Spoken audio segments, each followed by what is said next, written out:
السلام عليكم البنات، كي دايرين؟ لاباس عليكم؟ كنتمنى ان شاء الله تكونوا بخير وعلى خير وبصحه جيده وعواشركم مباركه لا يدخلها عليكم وعلينا بالصحه والعافيه وراحه البال ان شاء الله. مرحبا بكم في قناتي وصفات الجمال، ومرحبا بكم في وصفه جديده. الا كنتوا اول مره كتشوفوا قناتي وعجبكم المحتوى اللي كنقدم، ما تنساوش تنضموا لعائلتنا. وكنبغي نشكر اي وحده كتدخل لقناتي وكتخلي لي شي تعليق محفز، شكرا لكم. وكنرحب بالناس جداد، وكنرحب ايضا بالناس القدام الاوفياء للقناه.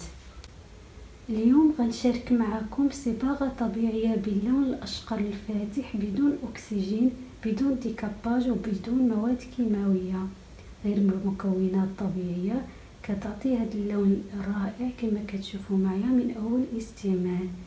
الا كان شعرك بني بحال شعري غيعطيك اللون الاشقر الفاتح من اول استعمال، وإلا كان شعرك اسود غادي ديريه مره جوج وبيان حتى 3 المرات عاد يعطيك هذا اللون الاشقر الفاتح.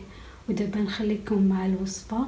بالنسبه للمكونات ديال الصباغه الطبيعيه باللون الاشقر غنحتاجو الكركم او الخرقوم الطبيعي البنات، غنحتاجو عصير ديال الحامض، غنحتاجو بيضه والقدر الكافي ديال الماء، غنحتاجو كذلك البابونج او الكامومي، غنحتاجو الطبيعي على هذا الشكل، وغنحتاجو ايضا البابونج اللي طحنته مزيان كما كتشوفوا معايا.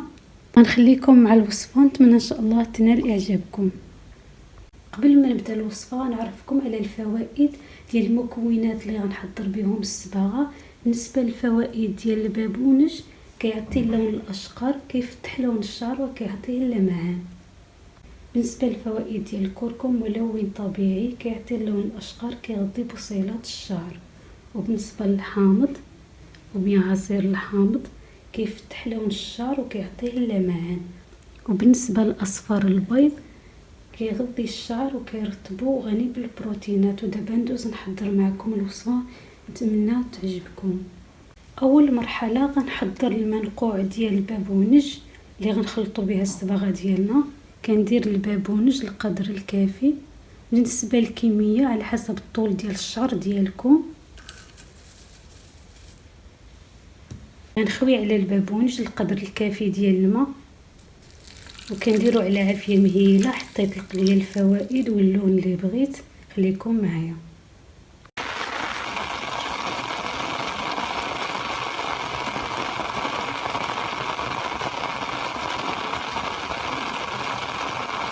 فوالا المغلي ديال البابونج واجد، غندوز نصفيه. خليكم معايا.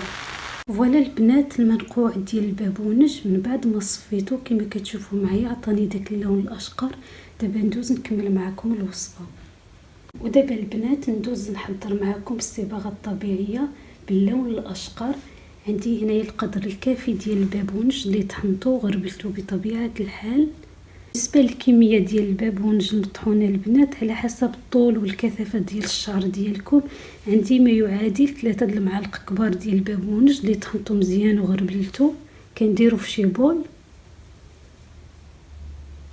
كنضيف ملعقه ديال الكركم او الخرقوم، خرقوم طبيعي البنات ضروري يكون من النوع الجيد. كنضيف ملعقه واللي غيعطيني داك اللون زهر. كنمزج هاد جوج ديال المكونات.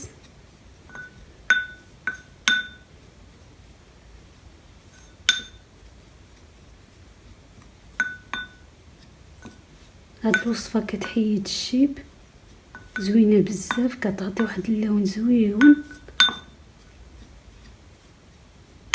كنخلط الصباغه ديالي بالمنقوع ديال البابونج اللي وجدنا. كنضيف شويه بشويه وكنمزج.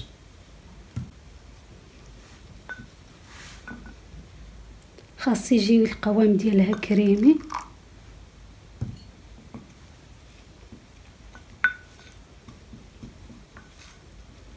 باقي غنزيد شويه، غير شويه.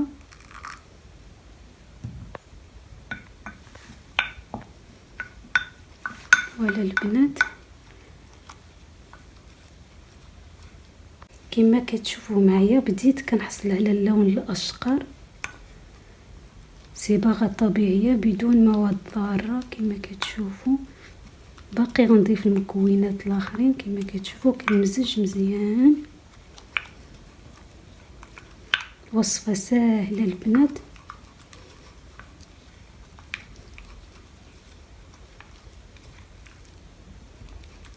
ولا البنات من بعد ما مزجت مزيان المكونات كما كتشوفوا معايا كنضيف اصفر البيض الغني بالبروتينات كيرطب الشعر، وكنستمر بالمزج.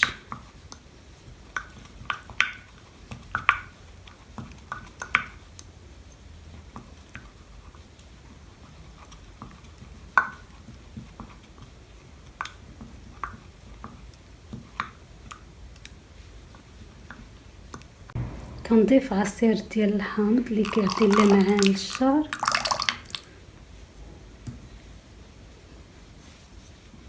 كنستمر بالمزج حتى يندمجوا جميع المكونات.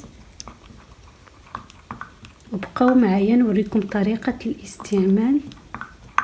ولا البنات الصباغة ديالي باللون الاشقر واجده. دابا نوريكم طريقة الاستعمال. طريقة استعمال الصباغة الطبيعية كنطبقوا الصباغة من الجذور الى الاطراف ومن بعد كنغطيو الشعر ديالنا بالسلوفان اطول مدة ممكنة، على الاقل 4 حتى ل5 السوايع. من بعد كتغسلوا شعركم عادي بالشامبو، غتحصلوا على اللون الاشقر الفاتح من اول استعمال بالنسبة للشعر البني. وبالنسبة للشعر الاسود مع المداومة غتحصلي على نتيجة رائعة. نتمنى ان شاء الله وصفة اليوم تنال اعجابكم، وميعادنا ان شاء الله في الوصفات الجايين باذن الله. بسلامة عليكم البنات.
Thank you.